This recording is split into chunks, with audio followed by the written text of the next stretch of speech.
school, when you would fill out what your parents did for a living, I would write trimmings, not knowing what the heck it was. When they opened up the window in the sweatshop, I used to go play on the roof. Is that a great place for you to play? I said, God, let the morning come quick so I can go to my sewing machine. I think I'm nuts. Hello and welcome to Sewing Community, the podcast where local Westchester area residents share their life in fabric and thread. I'm your host, Aaron Page, Director of Folk Arts at ArtsWestchester, the officially designated arts council for Westchester County, New York. For the last several months, ArtsWestchester has been teaming up with Amanda Browder, a Brooklyn-based fabric artist, to transform our 9-story building in White Plains into a cascading, colorful fabric installation. All of the stories heard in this podcast were collected from individual volunteers who've been involved in the building of this monumental work of public art. While the project is currently on hold because of COVID-19, our hope is that the stories shared here will in some small way sustain and deepen the social fabric of our sewing community. In this week's episode, you will hear from fabric sculptor Amanda Browder herself as she discusses METROPOLIS SUNRISE, her artistic and community process in creating public art, and her introduction to sewing and fabrics growing up in Missoula, Montana. Enjoy! Right now, I am working on a project called METROPOLIS SUNRISE. And METROPOLIS SUNRISE is a large-scale fabric installation that's going to be draped on the outside of the facade of the building, which is ArtsWestchester in White Plains, New York.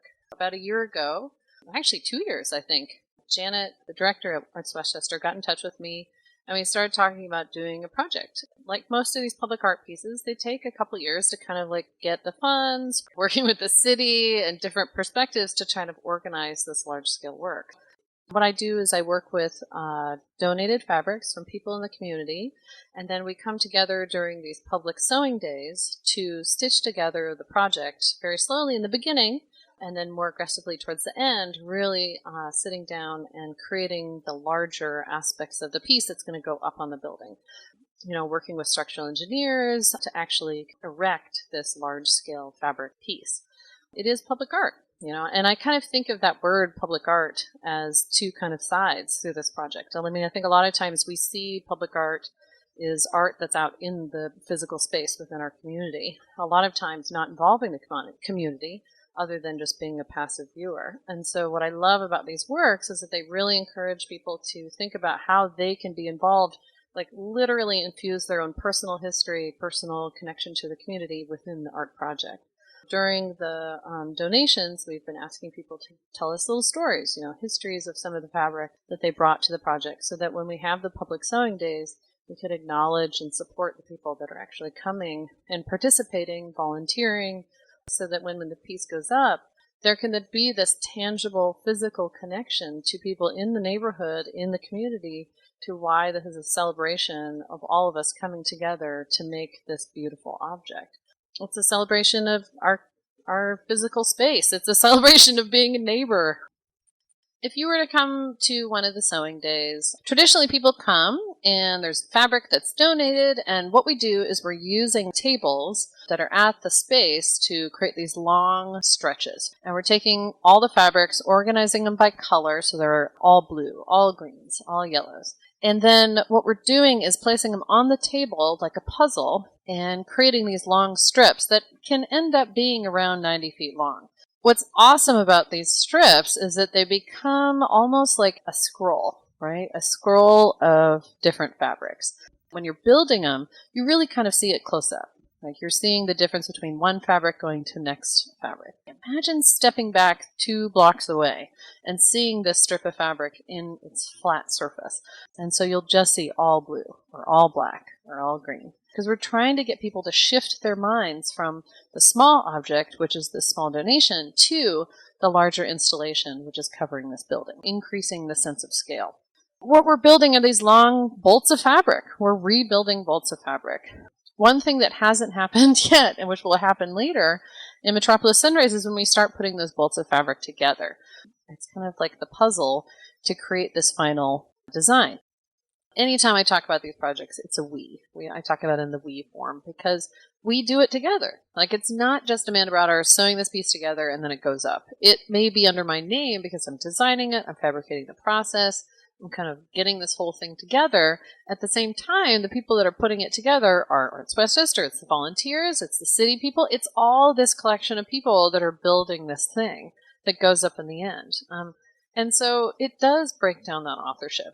And I want people to promote it to their friends and to say, I helped build that. I made that. They should be celebrating it. I want them to be celebrated. I'm celebrating them. I like activating non-traditional spaces into public sewing day spaces. And I do like, when I'm working with an institution that's putting on the project, introducing them to the idea of learning about other collectives within the community to work with. So not just sending out an email to their friends and saying, hey, institutions that we're friends with already, do you want to do something? But actually pushing the art institutions to think about who could they collectively connect with.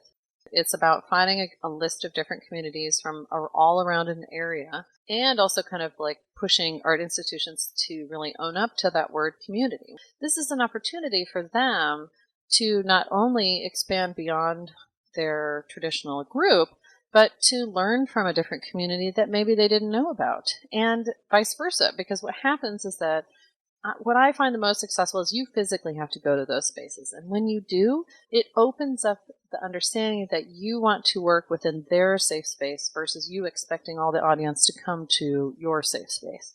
That's the most important part of this project. Forcing institutions to try to get outside their safe space, to let down their walls and say, okay, fine, we will come to you. What space would you like this creative experience to be, so that your audience can feel welcome? Being welcomed in an art space is not happen very often.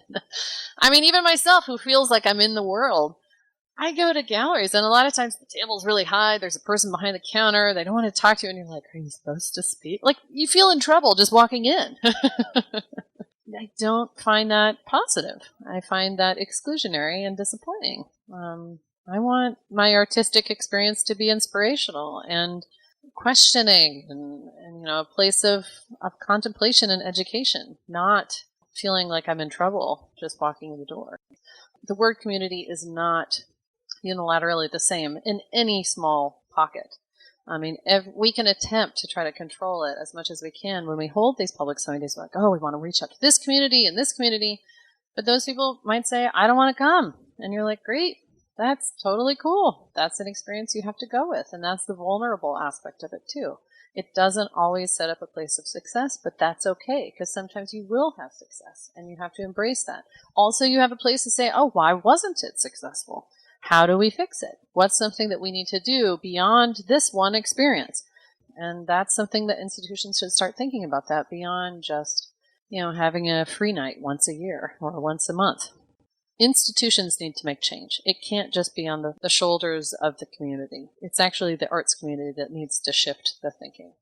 What's been really great about this project, and actually working with you, Erin, is learning about the different groups around the Westchester area. For example, the Bennett Music Conservatory, a location that is a house. We're not working in a large sewing space with sewing machines. We're actually walking into what seems to be a living room where they hold music lessons. So just expanding the notion of what is an artist space or a building space, and asking people who might be close by to there to say, we're going to transform this space for a temporary period of time into a sewing experience. We're not going to know exactly how it's going to go, but if we have tables, we have chairs, we have electricity, and maybe some snacks, I'll bring the music. We'll have some fun. And so what's great about the sewing days is when those are set up, I put everything in my car. I fill it floor to ceiling with fabric and sewing machines and pins and scissors. And we put up some signs, encouraging people to come in to the sewing day. We do a little, advertising, and then people just show up.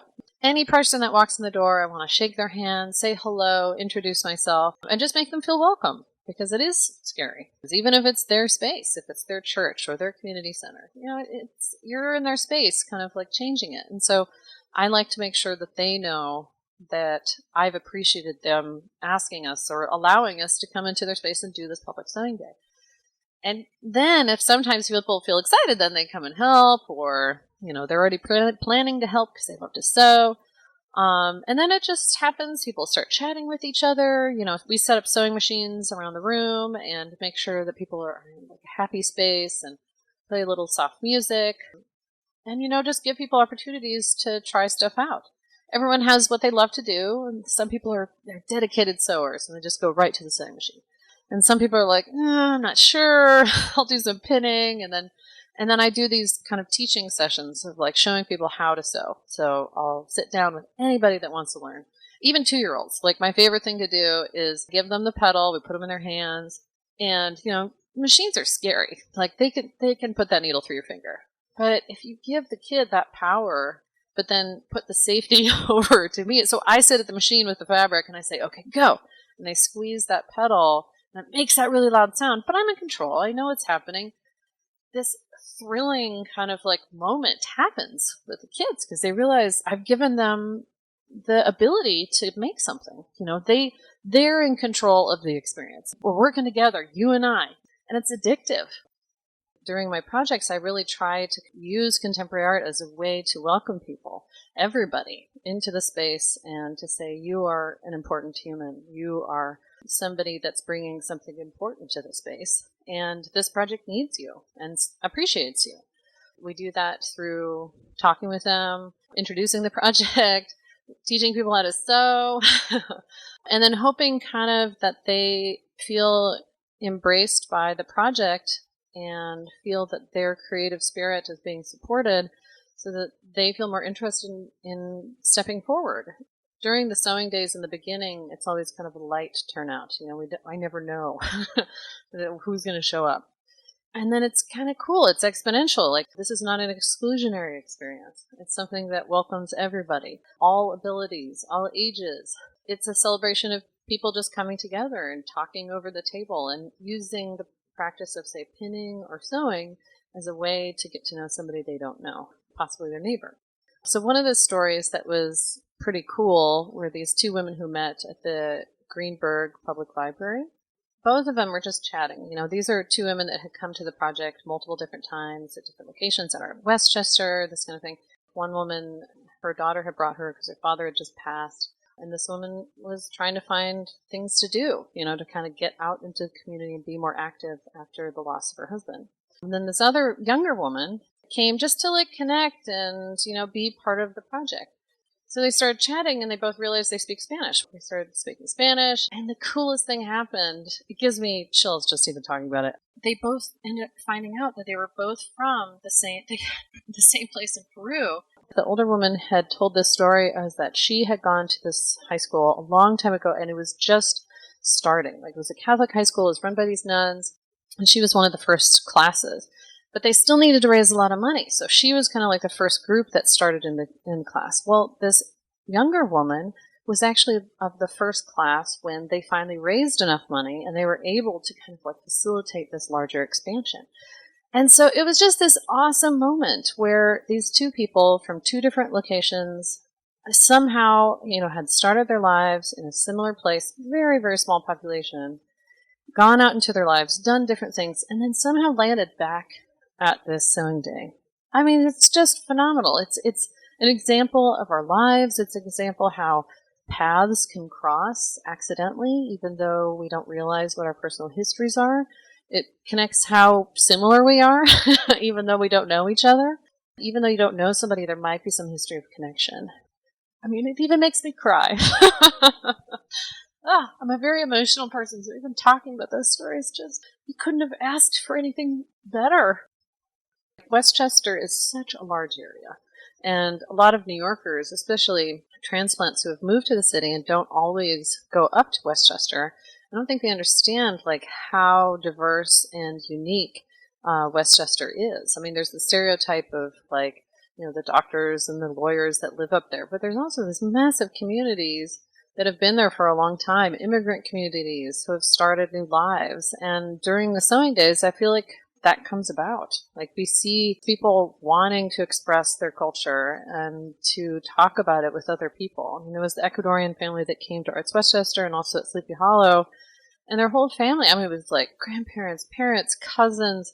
And they're talking about how they organize dances. And I mean, that is an opening to so many people that come to the sewing day that don't know that. I mean, it's an expression of a community that doesn't always get that platform to talk about their experience. It sets up this comfortable place for people just to say, hey, who are you? It can kind of instigate people to feel proud about where they come from, what their experience is with fabric, how they sew, why they sew. I think those kind of humorous, awesome, in-depth conversations, they conceptually infuse into the sculpture at the end. I mean, the piece is going to be gorgeous, but whoever shows up is going to create the story that we're experiencing at that moment. That experience is the thing that builds the project. I mean, it is the kind of legs that puts this piece up and make it representing, like a physical representation of the community. How do we look at the fabrics beyond just the objects that they are? Each piece of fabric has kind of a timeline. We have the past of it, which is like, where did this fabric come from? Someone brought it, and they are representing their family, for example. I mean, it could be just that they had this fabric and, they had it in high school and they're ready to get rid of it. Or it could be, I had a woman once give me all of her bridesmaids' fabric, and the wedding didn't even happen. She just eloped. So the fabric, when it arrives to the donation place, is infused with that information, whether it's told or not. Then there's the present of us sitting in the sewing day, and we're taking these pieces of fabric, we're cutting them up, and we're placing them together in these big monochromatic swaths. And even those things become a daily chapter of the people that show up, the history of the fabric from the people that brought it. It's like a town hall of stories that are all kind of convening during this public sewing day. The fabric starts inspiring people. They start saying like, oh gosh, this fabric, this is cool. Like, oh, what would I make out of this? What would I do with this? And people start like wanting and supporting certain fabrics that they find, and they feel a kinship with it, which is almost like having a kinship with a person that you may or may not know their stories.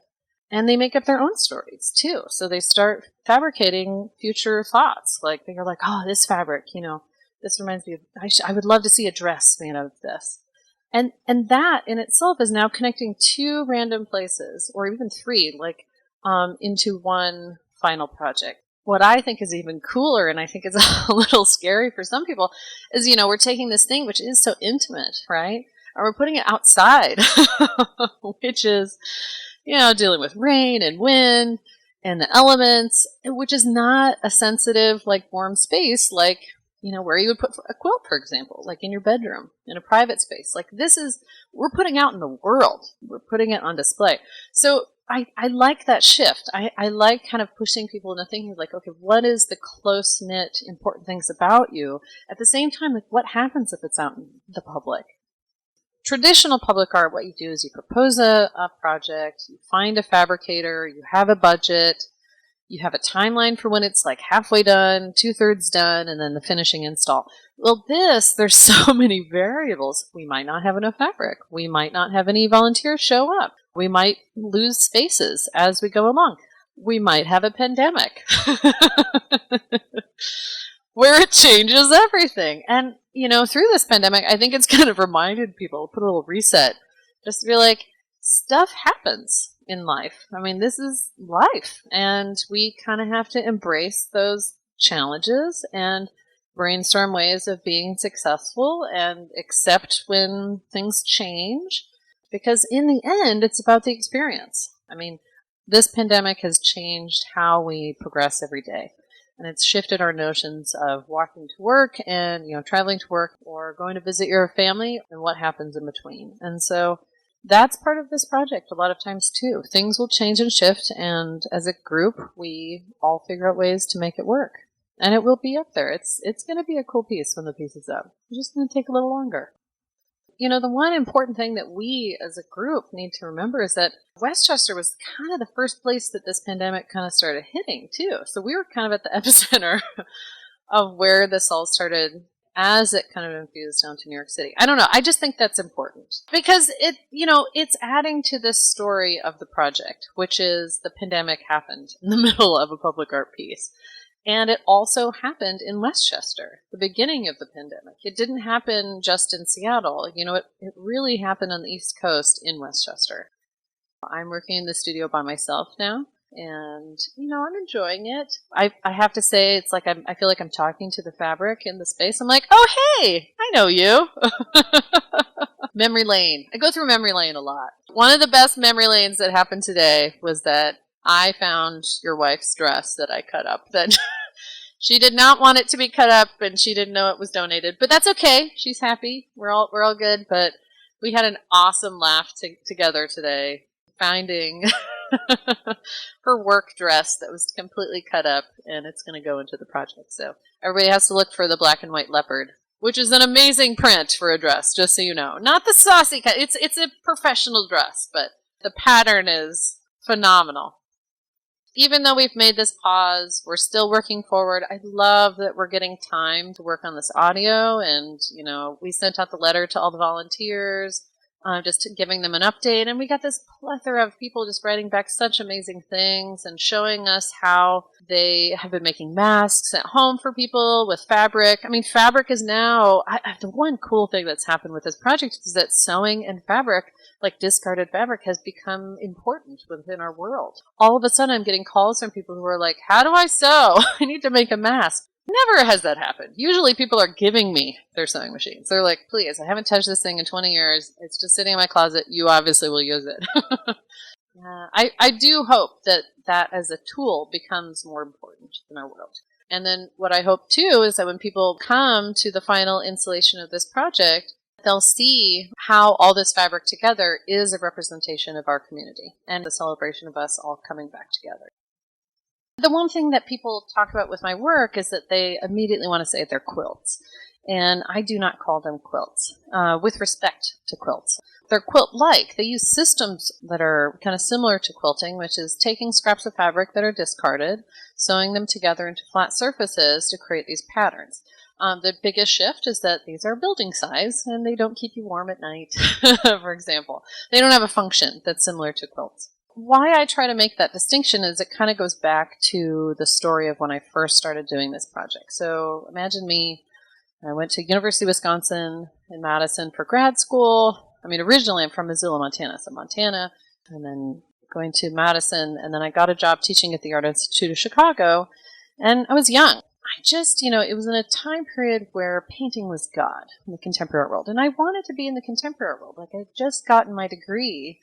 But I love to sew. It was something, I was so attracted to going to secondhand stores, finding these different fabrics, thinking about the people who bought them, or, whoever was a designer that made it, what was their idea, and just thinking about the origins of all these materials. And then I would make these soft sculptures, which are smaller, kind of more gallery-based object things.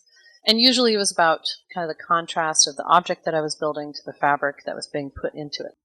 As I was working, I just could not get the support from the contemporary art world for the work that I was making. I was constantly kind of put into this camp of like craft or, almost like women's work. And when I say that, I think about like kind of my inherent identity. So yes, I am a woman. I also sew, but I am an artist. And I think a lot of times when I was put into contemporary art shows, they constantly wanted to talk about my work as cute or that it was craft related, and in a pejorative way. And I hated that. I thought that was so demeaning. I was like, wait, just because I sew and just because I'm a woman, that means that I'm put immediately into this craft camp. And I resented people for that because I was like, no, I'm making sculptures. There's a difference between sculpture and what you're calling craft. Because at the same time, I have a high support for people that work in craft. I think what they do is absolutely phenomenal. And that includes quilting and sewing. I guess I always just try to remind people that like these are not functional objects. They have quilt and craft-like experiences around them. Women that sew. That is a stereotype that's been projected for a very long period of time. And I try to break that by saying, okay, everybody should learn how to sew. It's not just a gendered experience. And also sewing doesn't have to be just craft related. It can be sculptural. We're seeing a resurgence of it in the contemporary art world right now. I mean, you see it in Frieze Art Fair, in the Armory in New York City. Many people are shifting over to fiber because I think there's just this excitement and need to kind of go back to a material that is something private and we kind of understand it. It opens to a larger community of people. A little bit of my first project, which is called Rapunzel, is based on my frustration of just not having a big space, not feeling supported by my artistic community, and saying, well, fine, F you, I'm going to eliminate the gallery from my process. I don't even need your support. I'm going to do this from my home. I'm going to sew all the fabric that I've collected in 5 years and just throw it out my apartment window, and then call some friends and see if they want to come and check it out. And really, it's for the people who are just walking down the street. That's who it's really for. And it was successful. It ended up being this awesome piece. And you can see it on my website. It's called Rapunzel. And I don't know, it was such a release. It was Rapunzel. It was me going, oh my gosh, I need to fix this. And what is wrong with you people?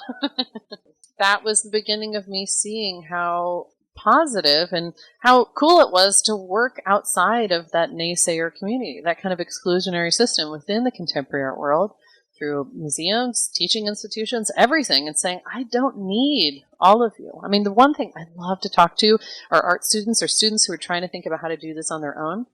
I love showing them ways where they can build it without the system. Because the second you start leaving that to the side, it really alleviates a lot of the stress and the self-doubt, and you really start building something that is completely honest to yourself. So I grew up in Missoula, Montana. Both my parents worked. My dad worked at the Forest Service, and my mom was a midwife. My mom worked from home, but teaching me how to sew was she just didn't have enough time, and she saw it as an important thing.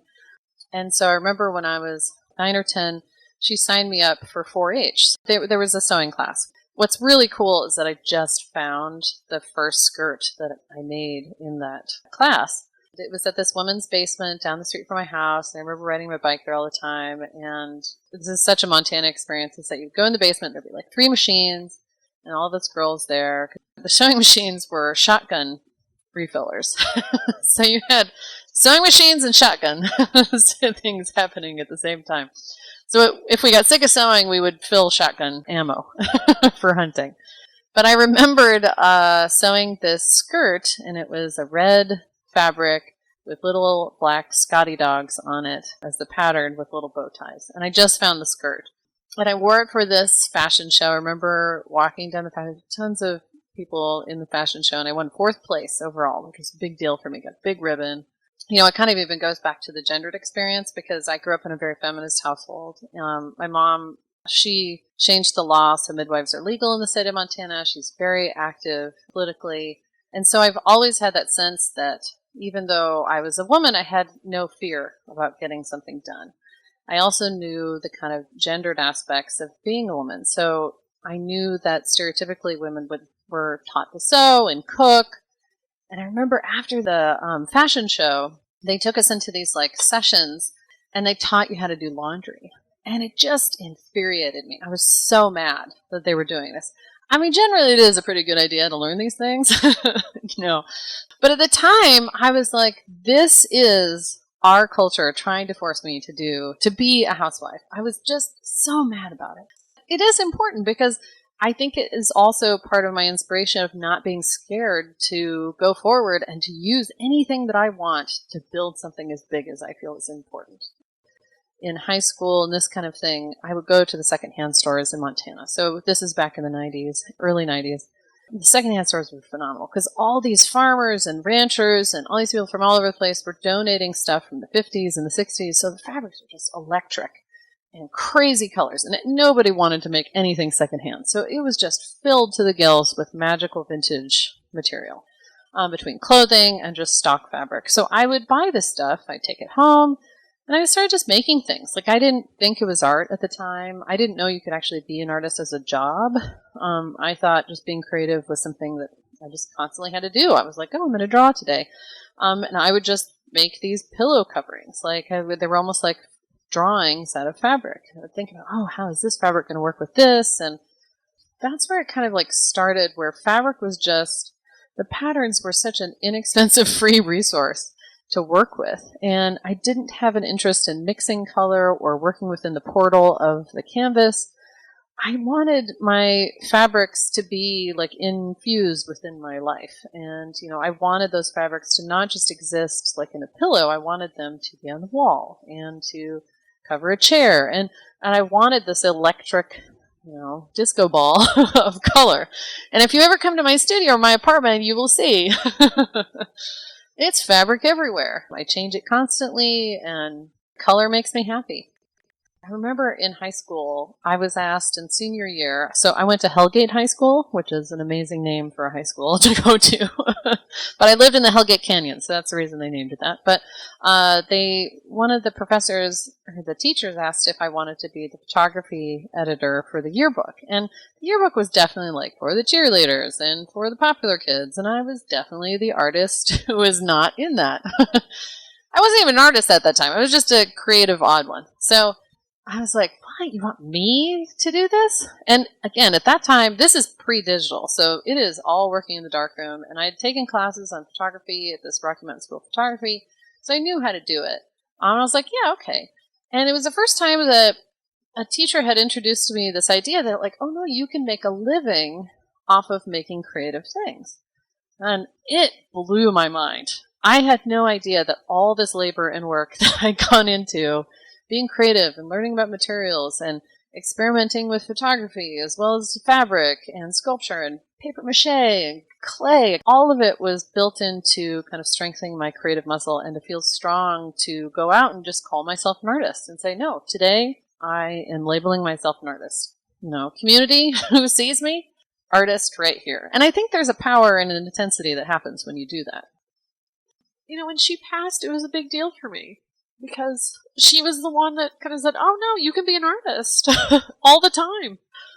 And that just was the introduction to doing all of this. So, that's why I choked up, because it was a gift. The one sewing machine story that I have is that when I graduated from high school, my mom ended up, as a gift, buying me a sewing machine. And it's funny because, I think at that time I was sewing a bunch, but I just didn't think of it as something important to me. I just thought it was like drawing. I thought of it as just like a tool. And so to get a gift for graduation, which to me was like a really big deal, the gift of the sewing machine, it's such an important sewing machine for me. I felt like it was like this shepherding into this life of working with the sewing machine. I feel like my mom intuitively saw that it was an important object and she needed to get one for me for my life, for the future. And I still have it, and I still use it. I have to admit, during this pandemic, I actually have brought it home because I'm trying to clean it somehow. But it was one of the first kind of computerized Vikings. And so I'm a little nervous to take it apart. It helped start all of my projects from the beginning. The piece that Rapunzel was sewn on that machine. Every time in the beginning when I had sewing days, I would bring that machine to the project. And that one always came with me. Thank you for listening to Sewing Community. Join us for next week's episode with Ken Ray, mayor of the village of Sleepy Hollow, as he shares stories and adventures of his time working with the Amalgamated Clothing Workers Union.